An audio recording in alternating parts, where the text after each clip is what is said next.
ನಮಸ್ತೆ ಸ್ನೇಹಿತರೆ, ಶಕ್ತಿ ಚಾನೆಲ್ಗೆ ಸ್ವಾಗತ. ಹೇಗಿದ್ದೀರಾ ನೀವೆಲ್ಲರೂ ಚೆನ್ನಾಗಿದ್ದೀರಾ ಅಂತ ನಾನು ಭಾವಿಸ್ತೀನಿ. ಇವತ್ತು ನಾನು ಮಾಡಿ ತೋರಿಸ್ತಿರೋ ರೆಸಿಪಿ ಕ್ಯಾಪ್ಸಿಕಮ್ ಮತ್ತು ಸ್ವೀಟ್ ಕಾರ್ನ್ ಹಾಕ್ಬಿಟ್ಟು ಕರಿ ಮಾಡೋದನ್ನ ತೋರಿಸ್ಕೊಡ್ತೀನಿ. ಇದು ಚಪಾತಿ, ಪರೋಟ, ಪೂರಿ ಜೊತೆಗೆ ತುಂಬಾ ರುಚಿಯಾಗಿರುತ್ತೆ. ಇವಾಗ ಹೇಗೆ ಮಾಡೋದು, ಏನೇನು ಪದಾರ್ಥ ಬೇಕು ಅಂತ ಕೂಡ ಇವಾಗ ಹೇಳ್ತೀನಿ. ಇವಾಗ ನಾನು 3 ದಪ್ಪ ಮೆಣಸಿನ್ಕಾಯಿ ತೊಗೊಂಡಿದ್ದೀನಿ. ತಗೊಂಡು ಚೆನ್ನಾಗಿ ತೊಳೆದು ಇಟ್ಟಿದ್ದೀನಿ. ಇವಾಗ ಒಂದು 100 ಗ್ರಾಮು ಸ್ವೀಟ್ ಕಾರ್ನ್ ತೊಗೊಂಡಿದ್ದೀನಿ. ಇವಾಗ ಶುಂಠಿ, ಬೆಳ್ಳುಳ್ಳಿ ಮತ್ತು ಈರುಳ್ಳಿ ಇದನ್ನು ಸಪ್ರೇಟಾಗಿ ರುಬ್ಕೋಬೇಕು. ಈಗ ಒಂದು ಪುಡಿ ಮಾಡಬೇಕು, ಮಸಾಲೆ ಪುಡಿ ಮಾಡ್ಕೋಬೇಕು. ಅದಕ್ಕೆ ನಾನು ಕಡಲೆಕಾಯಿ ಬೀಜ ಹಾಕಿದ್ದೀನಿ. ಒಂದು 2 ಸ್ಪೂನ್ ಕಡಲೆಕಾಯಿ ಬೀಜ, ಒಂದು ಸ್ವಲ್ಪನೇ ಸ್ವಲ್ಪ ಮೆಂತ್ಯ ಕಾಳು ಮತ್ತು ಕಡಲೆಕಾಯಿ ಬೀಜ ಹಾಕಿದ್ದೀನಿ. ಗುಂಟೂರು ಮತ್ತು ಬ್ಯಾಡಗಿ ಎರಡೂ ಕೂಡ ಮೆಣಸಿನ್ಕಾಯಿ ಹಾಕ್ತೀನಿ.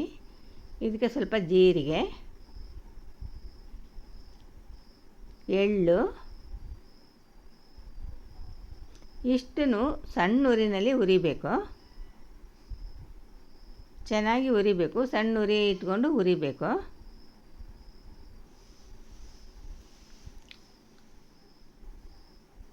ಇವಾಗ ನಾನು ಹುರಿದು ತಣ್ಣಗೆ ಮಾಡಿದ್ದಾಯಿತು. ಇವಾಗ ಮಿಕ್ಸಿ ಜಾರ್ಗೆ ಹಾಕ್ಬಿಟ್ಟು ನಾವು ಪುಡಿ ಮಾಡಬೇಕು. ನಯಸ್ಸಾಗಿ ಪುಡಿ ಮಾಡಬೇಕು.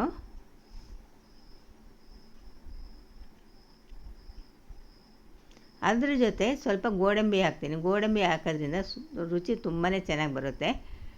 ಈಗ ನೋಡಿ, ಈ ಥರ ನಯಸ್ಸಾಗಿ ಪುಡಿ ಮಾಡಬೇಕು. ಈಗ ಅದೇ ಜಾರ್ಗೆ ಶುಂಠಿ, ಬೆಳ್ಳುಳ್ಳಿ ಮತ್ತು ಈರುಳ್ಳಿ ಇಷ್ಟನ್ನು ಕೂಡ ನೀರು ಹಾಕ್ದೇ ಪೇಸ್ಟ್ ಮಾಡಬೇಕು. ನೀರು ಹಾಕಬಾರ್ದು. ನೀರು ಹಾಕ್ದೇ ತರ್ತರಿಯಾಗಿ ರುಬ್ಬ್ರಿ. ನೋಡಿರಿ, ಈ ಥರ ರುಬ್ಬಬೇಕು.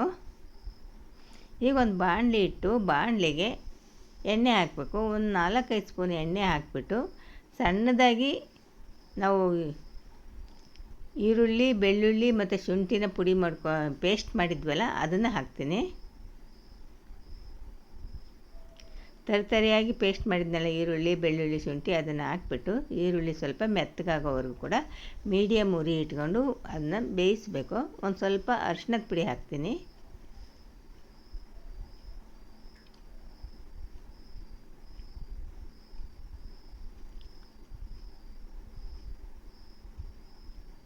ಇವಾಗ ಒಂದು ಸಣ್ಣ ಟೊಮೆಟೊನ ಸಣ್ಣದಾಗಿ ಹೆಚ್ಚಿಬಿಟ್ಟು ಹಾಕ್ತೀನಿ. ಟೊಮೆಟೊ ಕೂಡ ಮೆತ್ತಗಾಗಬೇಕು. ಮೆತ್ತಗಾಗೋವರೆಗೂ ಕೂಡ ಫ್ರೈ ಮಾಡಬೇಕು.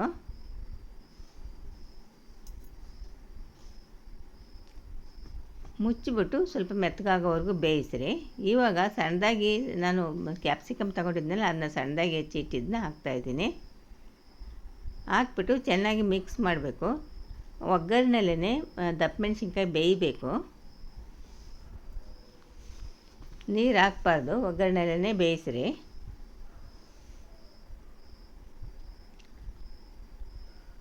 ಇದಕ್ಕೆ ಮೀಡಿಯಮ್ ಉರಿ ಇಟ್ಕೊಂಡು ಬೇಯಿಸಬೇಕು. ಮುಚ್ಚಿಬಿಟ್ಟು ಒಂದು 5 ನಿಮಿಷ ಬೇಯಿಸ್ರಿ ಮೀಡಿಯಮ್ ಉರಿನಲ್ಲಿ.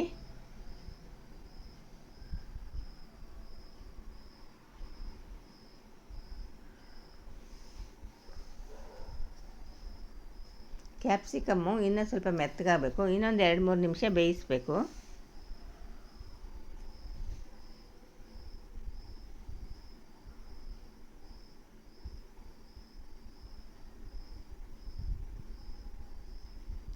ಇವಾಗ ಸ್ವೀಟ್ ಕಾರ್ನ್ ಹಾಕ್ತಾಯಿದ್ದೀನಿ. ಸ್ವೀಟ್ ಕಾರ್ನ್ ಏನಾದ್ರು ಬಲ್ತಿದ್ರೆ ಸ್ವಲ್ಪ ಬೇಯಿಸ್ಕೋಬೇಕು. ಎಳೆದಿದ್ದರೆ ಬೇಯಿಸೋದೇನು ಬೇಡ. ನಾನು ತೊಗೊಂಡಿರೋದು ಸ್ವೀಟ್ ಕಾರ್ನ್ ಎಳೆದಿತ್ತು, ಅದಕ್ಕೆ ನಾನು ಬೇಯಿಸಿಲ್ಲ. ನೀವು ಏನಾದರೂ ಬಲ್ತಿರೋದಿದ್ದರೆ ಒಂದು ಸ್ವಲ್ಪ ಬೇಯಿಸ್ಕೋಬೇಕು. ಈಗ ಸ್ವೀಟ್ ಕಾರ್ನು ಕೂಡ ಹಾಕಿಬಿಟ್ಟು ಚೆನ್ನಾಗಿ ಮುಚ್ಚಿಬಿಟ್ಟು ಬೇಯೋದಕ್ಕೆ ಬಿಡ್ತೀನಿ. ಒಂದು 3-4 ನಿಮಿಷ ಬೇಯಬೇಕು. ಸ್ವೀಟ್ ಕಾರ್ನು ಕೂಡ ಒಗ್ಗರಣೆಲೇ ಬೇಯಬೇಕು. ಕ್ಯಾಪ್ಸಿಕಮ್ಮು, ಸ್ವೀಟ್ ಕಾರ್ನು ಎರಡೂ ಕೂಡ ಒಗ್ಗರಣೆಲೇ ಬೇಯಲಿ.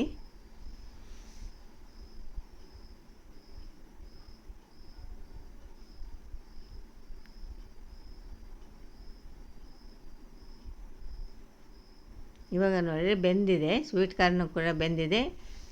ಇದು ದಪ್ಪ ಮೆಣಸಿನ್ಕಾಯಿ ಕೂಡ ಬೆಂದಿದೆ.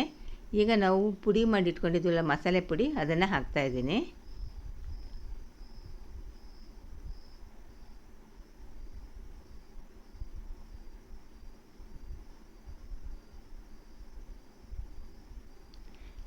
ಪುಡಿ ಹಾಕುವಾಗ ಸಣ್ಣ ಉರಿನಲ್ಲಿ ಮಿಕ್ಸ್ ಮಾಡಿರಿ.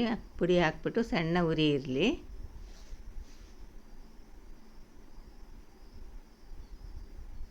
ನೋಡಿ, ಇವಾಗ ಮಸಾಲೆ ಕೂಡ ಚೆನ್ನಾಗಿ ಬೆಂದಿದೆ, ಒಳ್ಳೆ ಘಮ ಕೂಡ ಬರ್ತಾಯಿದೆ. ಇವಾಗ ಮಿಕ್ಸಿ ಜಾರ್ ತೊಳೆದ ನೀರನ್ನೇ ಹಾಕಿರಿ.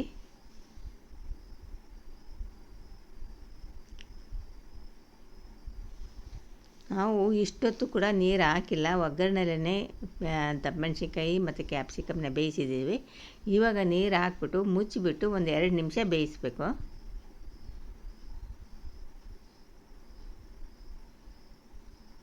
ತುಂಬಾ ಚೆನ್ನಾಗಿರುತ್ತೆ ಸ್ನೇಹಿತರೆ. ಇದು ಚಪಾತಿ, ರೋಟಿ, ಪೂರಿ ಎಲ್ಲದಕ್ಕೂ ಕೂಡ ತುಂಬ ಚೆನ್ನಾಗಿ ಹೊಂದ್ಕೊಳ್ಳುತ್ತೆ. ಇವಾಗ ಲಾಸ್ಟ್ಗೆ ಸಣ್ಣದಾಗಿ ಹೆಚ್ಚಿಟ್ಟಿರೋ ಕೊತ್ತಂಬರಿ ಸೊಪ್ಪನ್ನ ಹಾಕಿರಿ.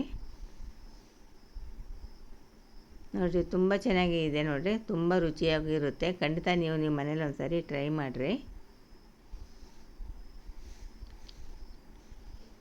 ರೆಡಿ ಆಯಿತು, ಕ್ಯಾಪ್ಸಿಕಮ್ಮು ಮತ್ತು ಸ್ವೀಟ್ ಕಾರ್ನ್ ಕರಿ ರೆಡಿ ಆಯಿತು.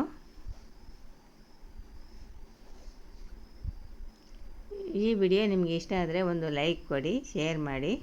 ಪ್ಲೀಸ್ ನನ್ನ ಚಾನಲ್ಗೆ ಸಬ್ಸ್ಕ್ರೈಬ್ ಮಾಡಿರಿ.